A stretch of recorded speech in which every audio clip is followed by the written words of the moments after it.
Hello everyone, welcome और welcome back to my YouTube channel a young homeopath. Hope you all are doing well.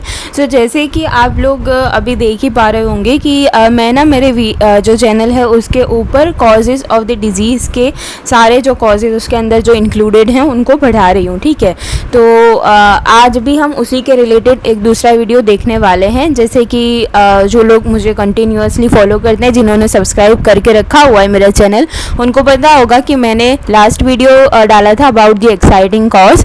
Then उससे पहले मैंने maintaining cause के बारे में भी वीडियो डाल चुकी हूँ मैं, और ये जो बाकी की सारी चीज़ें हैं वो मैंने जो एक्साइटिंग कॉज वाला वीडियो था उसके अंदर समझा रखी है। उसके अलावा मैंने कॉजा ओकेजनालिस जो है वो भी समझा दिया है। ठीक है, तो अभी जो हमारा लास्ट वाला कॉज बचता है वो है हमारा फंडामेंटल कॉज। ठीक है, तो आज हम उसी के बारे में बात करने वाले हैं।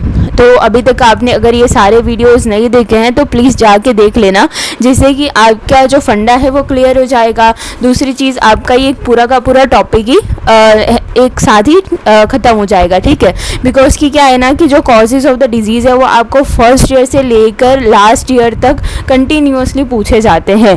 इधर कोई एक आपको कॉज पूछा जाता है या फिर तो सारे के सारे कॉजेज़ पूछे जाते हैं। ठीक है, तो एकेडमिकली भी ये बहुत ज़्यादा इम्पॉर्टेंट है।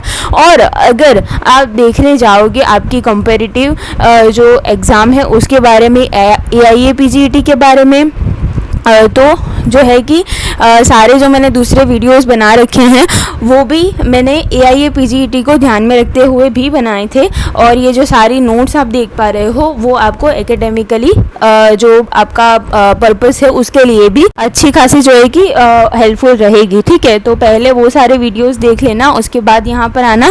तो जैसे कि मैंने बोला कि आज के वीडियो में हम देखने वाले हैं अबाउट द फंडामेंटल कॉज। ठीक है, तो जो फंडामेंटल कॉज है ना वो आपको कुछ इन सारे एफोरिज्म्स के अंदर थोड़ा थोड़ा करके उसको समझाया गया है। ठीक है, तो जो ऑर्गेनॉन की एग्ज़ाम होती है ना उसके अंदर सबसे पहले आपको कोई चीज़ अगर लिखनी होती है और जो पहली चीज़ होती है वो आपका प्लस पॉइंट बनाती है आपके आंसर के अंदर, वो होता है कि अगर आप उसका एफोरिज्म नंबर लिख रहे हो तो वो।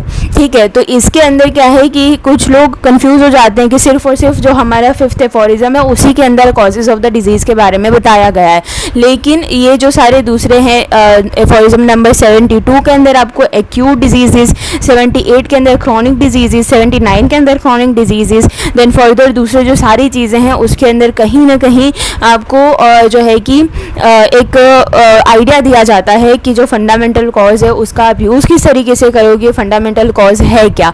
ठीक है, तो ये सारी चीज़ें हैं ना वो आपका एक प्लस पॉइंट बनाती है। दूसरी चीज़ ये है कि ये AIA PGET के लिए भी आपका इम्पॉर्टेंट रहता है कि भाई लाइकवाइज कि आपको पता होना चाहिए कि कौन कौन से एफोरिज्म में क्या क्या चीज़ें दी गई है। ठीक है, तो सबसे पहले इसकी जो डेफिनेशन है उसके बारे में हम बात करेंगे। So it is the cause which is responsible for the development of the true natural chronic disease. ठीक है, तो ये क्या है कि ये एक देखो यहाँ पर अगर तुम देखोगे ना तो देयर इज़ अ फंडामेंटल, तो जैसे कि हमारे कार्डिनल प्रिंसिपल्स होते हैं उनको हम दूसरे कौन से नाम से जानते हैं, फंडामेंटल प्रिंसिपल्स, राइट। तो जो हमारा होम्योपैथी है उस वो किस चीज़ के ऊपर बेस है, तो फंडामेंटल प्रिंसिपल्स के ऊपर बेस है। ठीक है, तो fundamental is kind of thing कि जो चीज़ के ऊपर दूसरा जो आप मेन फंडा देख रहे हो, जैसे कॉज है तो हम कॉज किसका देख रहे हैं, डिजीज़ का कॉज देख रहे हैं, राइट। तो डिजीज़ का जो एक फंडा होगा, डिजीज़ का जो एक बेस होगा, उसके कॉज का जो एक बेस होगा विच is a fundamental cause. Likewise कि हमने दूसरे सारे कॉजेज देखे लाइक एक्साइटिंग, मेंटेनिंग, हमने देखा कॉजा ओकेजनालिस, दूसरे जो सारे आते हैं प्राइमा कॉजा मॉर्बी। ठीक है, तो ये सारी चीज़ें के बाद भी हमको इसकी ज़रूरत क्यों पड़ी। ठीक है, तो ये एक चीज़ है कि अगर हमको शुरुआत करनी है, अगर एज अ होम्योपैथ अगर हमको शुरुआत करनी है कि हमको किसी भी डिजीज़ का कॉज जानना है तो हमको सबसे पहले क्या चीज़ देखनी पड़ेगी, उस एक पर्टिकुलर डिजीज़ के अंदर हमने देखना पड़ेगा फंडामेंटल कॉज। ठीक है, बिकॉज कि फंडामेंटल कॉज जो है उसके अंदर अगर मोटा सा मैं आपको बता दूं तो उसके अंदर आपके जो माइजम्स हैं वो आते हैं। बिकॉज कि हम सबको पता है कि जो हमारा होम्योपैथी है ना वो बेस है ऑन दी माइजम्स, ठीक है। लाइकवाइज की होम्योपैथी में ऐसा ही माना जाता है कि जो आपका कॉज ऑफ द डिजीज है वो सिर्फ और सिर्फ माइजम है, because miasms are the dynamic in the form and the vital force is dynamic in the form. तो जो चीज़ डायनामिक होगी वो डायनामिक चीज़ को ही इफेक्ट करेगी, ठीक है। Bacteria viruses are not the dynamic in the form, वो क्या है, वो हमको दिखते हैं थ्रू द माइक्रोस्कोप, ठीक है। तो जो चीज़ डायनामिक होती है वो चीज़ दिखती नहीं है, राइट। जैसे वाइटल फोर्स हमको दिखता नहीं है उसी तरीके से माइजम्स भी हमको दिखते नहीं है, ठीक है। तो इस काइंड ऑफ थिंग कि अगर कोई आपको पूछे कि फंडामेंटल कॉज क्या होता है तो वो एक बेसिक कॉज है ऑफ एनी डिजीज, ठीक है। लेकिन यहाँ पर अगर डेफिनेशन में देखोगे तो हमको एक पर्टिकुलर चीज़ दे दी गई है, क्या कि ये एक कॉज है किसका, ट्रू नेचुरल क्रॉनिक डिजीज का, ठीक है। तो जब तुम क्लासिफिकेशन ऑफ डिजीज देखोगे ना तो ये जो सारे कॉजेज है ना उसके लिए आपको जो क्लासिफिकेशन ऑफ डिजीज है उसका फंडा क्लियर होना चाहिए। उसके लिए भी मैंने वीडियो बनाकर रखा हुआ है, आप जाकर देख सकते हो, जो ऑर्गेनॉन की प्लेलिस्ट है वहाँ पर जाकर आप देख सकते हो, ठीक है। तो जो क्लासिफिकेशन ऑफ डिजीज है ना, तो मोटा मोटा सा अगर मैं आपको समझाऊँ तो उसको 3 पार्ट में हेनेमन सर ने बताया है जो उनका क्लिनिकल क्लासिफिकेशन है। एक है इंडिस्पोजिशन, दूसरा है आपका सर्जिकल डिजीजेस और लास्ट डायनामिक डिजीज, ठीक है। कुछ लोग समझते हैं कि सिर्फ जो डायनामिक डिजीज है वहाँ से ही क्लासिफिकेशन शुरू होता है, बट उसके पहले आपके ये 2 चीज़ें जो हैं उसको डिस्क्राइब करनी रहती हैं। फर्दर अगर हम जाएंगे डायनामिक डिजीज़ के अंदर तो ऑफकोर्स डायनामिक प्लेन के ऊपर हो रहा है, मतलब ऑफकोर्स इसके अंदर क्या होगा, हमारा जो होम्योपैथी जो है वो आएगा, ठीक है। तो इसके अंदर आपका आता है एक्यूट और क्रॉनिक डिजीज़। तो क्रॉनिक डिजीज़ फर्दर हमारे 3 पार्ट के अंदर डिवाइड होती है, the artificial chronic disease, pseudo chronic disease and lastly these true natural chronic disease, ठीक है।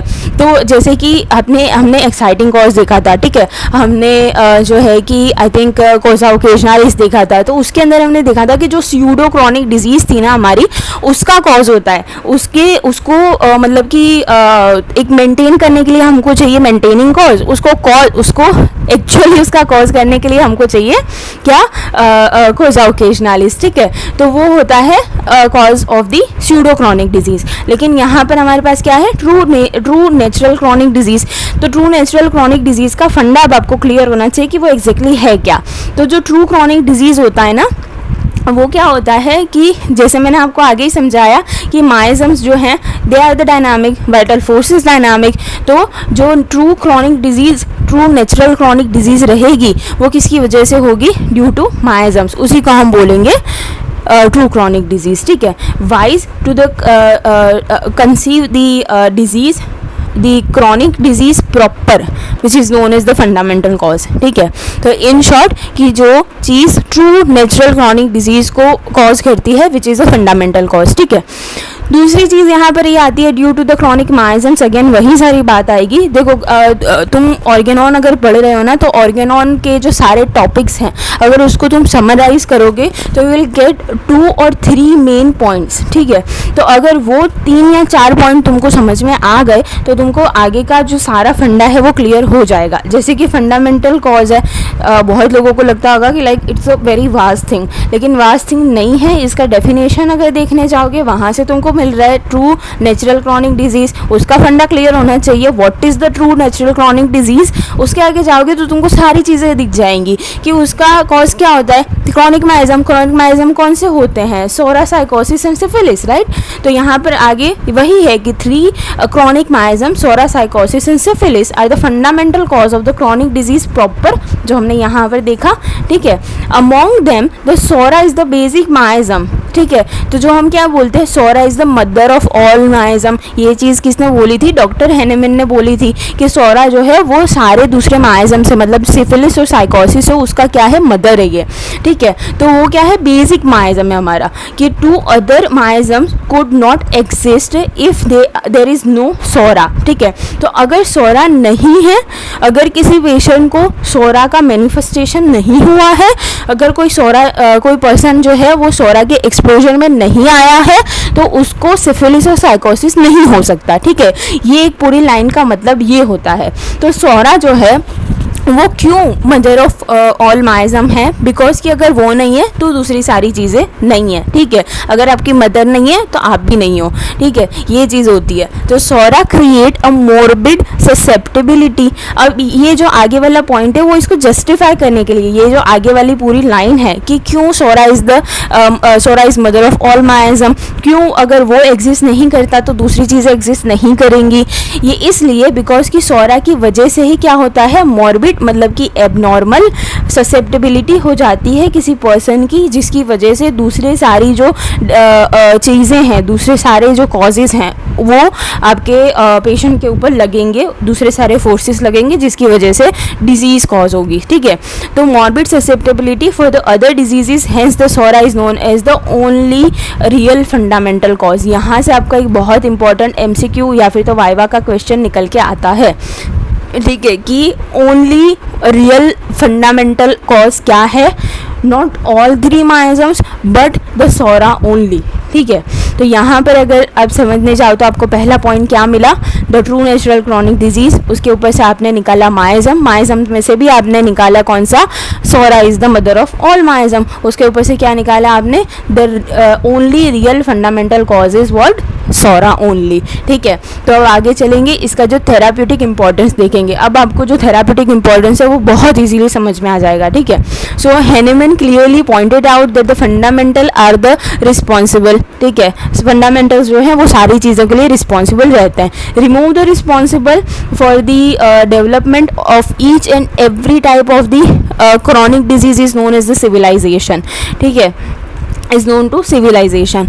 मतलब कि अगर आप, जैसे कि हमने मेंटेनिंग कॉज में क्या देखा था, मेंटेनिंग कॉज को हटा दो तुम पेशेंट को क्योर कर दोगे, एक्साइटिंग कॉज है, एक्साइटिंग कॉज से दूर रहो तुम पेशेंट को क्योर कर दोगे, ठीक है। तो उसी तरीके से अगर फंडामेंटल कॉज है, कोई माइजम है, माइजम को निकाल दो तुम उस चीज़ को क्योर कर दोगे। तो माइजम को निकाला कैसे जाता है, by the medicine, by the homeopathic medicine. कैसी होम्योपैथिक मेडिसिन, अगर सोरा है एंटी सोरा दे दो, एंटीसोरिक मेडिसिन दे दो, ठीक है, तो वो आपका पेशेंट क्या हो जाएगा, क्योर हो जाएगा, ठीक है। तो until and unless these fundamental causes are uprooted, मतलब कि वो अभी तक मैनिफेस्ट नहीं किया है, ठीक है, उसने अपने आप को मैनिफेस्ट नहीं किया है अभी तक। मैनिफेस्टेशन मतलब क्या होता है कि वो अपने सिम्टम्स दिखाता है, ठीक है। तो जो लेटेंट फेज़ होते हैं ना सारे हमारे माइजम से, खास करके जो सोरा है उसका जो लेटेंट फेज़ है उसके अंदर आपको कोई सच जो फिजिकल सिम्टम्स है वो नहीं मिलते हैं, ठीक है। तो अगर वो टाइप की कंडीशन है तो आपको ऑफ कोर्स पता नहीं चलेगा कि कौन सा माइजम है, right. The chronic disease can not be cure permanently. जब तक लेटेंट सोरा के अंदर पेशेंट है तब तक आप उसको परमानेंटली क्योर नहीं कर सकते। आपको क्या चाहिए, एक्साइटिंग कॉज चाहिए, देन जाके सेकेंडरी सोरा आएगा, देन उसको जाके ट्रीट करो, ठीक है। It is only possible by the proper homeopathic anti miasmatic treatment, जो कि मैंने आपको आगे समझाया। अब आता है दूसरी चीज़ कि how to find out the fundamental cause. उसको फाइंड आउट किस तरीके से करें, एक्चुअली मतलब कि क्या क्या चीज़ें आपने देखनी होती है कोई भी पर्सन के अंदर कि उसका ये माइजम होना चाहिए, ठीक है। सिंपल सी चीज़ है, fundamental cause is equal to miasm. तो फंडामेंटल कॉज को जानने का तरीका अगर हमको पता चल गया तो हमको क्या पता चलेगा कि किसी भी पर्सन का माइजम किस तरीके से निकालते हैं, ठीक है। तो the investigation of the fundamental cause, doctor Hahnemann ने कुछ हमको चीज़ें बता रखी हैं जो कि यहाँ पर लिस्टेड है।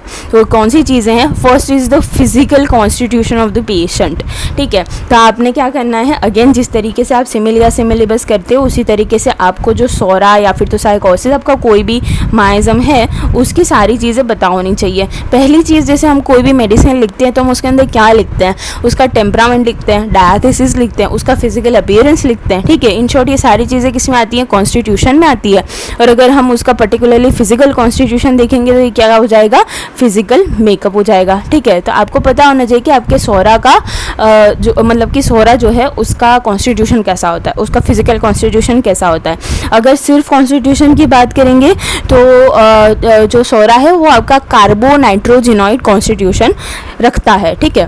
तो उस तरीके का अगर आपको कॉन्स्टिट्यूशन मिल रहा है मतलब कि आपका पेशेंट सॉरिक है, लेकिन उसके आगे भी दूसरी सारी चीज़ें आपको देखनी पड़ेगी। हिज एज, कितनी एज है आपके पेशेंट की, मोरल एंड इंटेलेक्चुअल कैरेक्टर, यहाँ से आपको क्या समझ में आता है, उसका temperament which is a mental makeup of the patient, the disposition, ठीक है। दूसरी चीज़ है इस ऑक्यूपेशन, राइट, कि उसका ऑक्यूपेशन किस तरीके से है, उससे आपको क्या पता चलेगा कि वो एक्सपोज किस किस चीज़ों से हो रहा है, ठीक है। बिकॉज कि क्या है ना कि जो साइकोसिस है, जो सिफिलिस है, ठीक है, वो तो क्या है, वेनेरियल माइजम से हमारे, लेकिन सोरा क्या है, it is a non venereal miasm. तो ये कहाँ से मिलेगा हमको, एनवायरनमेंट से मिलेगा, मोर और लेस एनवायरनमेंट से मिलेगा, ठीक है।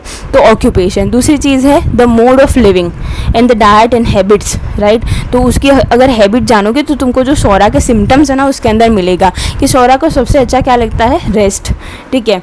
उसको क्या है कि मेंटल एक्सर्शन ज़्यादा नहीं चाहिए, उसको फिजिकल एक्सर्शन ज़्यादा नहीं चाहिए। तो ये चीज़ें कहाँ पर कंक्लूड होती हैं, in the mode of living, the diet, the habit, right.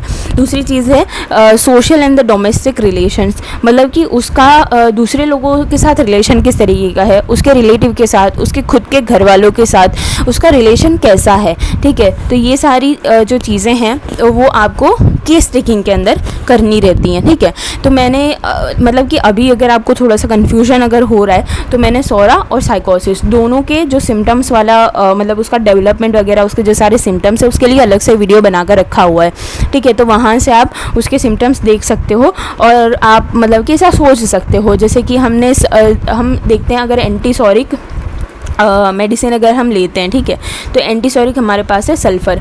तो जो सल्फ़र का आप कॉन्स्टिट्यूशन देख लो, उसका फिजिकल कॉन्स्टिट्यूशन देख लो, उसका जो टेम्परामेंट देख लो, उसका ऑक्यूपेशन वगैरह देख लो कि उसके पेशेंट कैसे होते हैं, कहाँ पर काम करते हैं, ठीक है।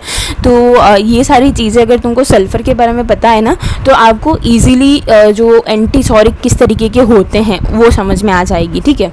दूसरी चीज़ें आती हैं कि सेक्शुअल फंक्शंस उसके कैसे हैं, ठीक है। तो दूसरी चीज़ है the history of the patient. History of patient में आपका क्या क्या आता है, first is the present complain, उसके बाद आती है आपकी पास्ट हिस्ट्री और lastly the family history. Family history से आपको मोर और लेसली क्या पता चलेगा, द साइकोसिस एंड सिफिलिस, ठीक है। तो ये होता है फंडामेंटल कॉज, ठीक है।